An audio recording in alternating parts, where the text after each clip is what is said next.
रोशन। DJ Manish Raxaul. आप सुन रहे हैं अमित पटेल की आवाज में। का होई टाटा बोलोरो सफारी लेके तू आवती न चका सवारी। ए राजा का होई टाटा बोलोरो सफारी लेके तू आवती न चका सवारी।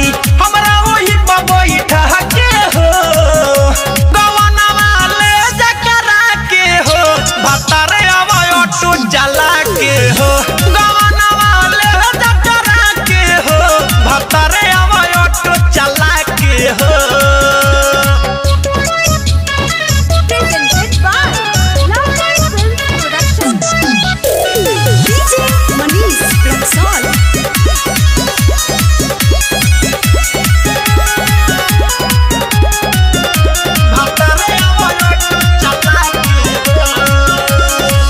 लाला काला हंगवा पहिरी बावन गजके भोरही से बैठल बानी हम सज धजके।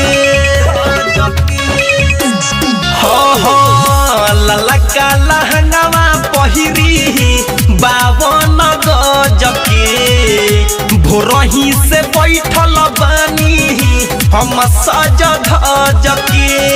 होठ पर लिया लगा के हो फेरा लभली लगा के हो गवना वाले जकरा के हो भतारे आवा ऑटो जला के हो गवना वाले जकरा के हो भतारे आवा ऑटो चला के हो।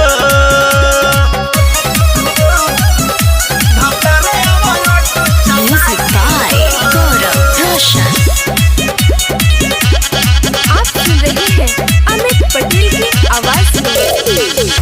नैहर में को दिन ना लागता मन हो ससुरा बोला के ले जा आज सजन हो। ए राजा नैहर में लागता ना छन भर मन हो ससुरा बोला के ले जा आज सजन हो। तोहरे के अखियाई ताके हो तोहरे के अखियाई ताके हो गवना वाले जकरा के हो भतारे आवा ऑटो जला के हो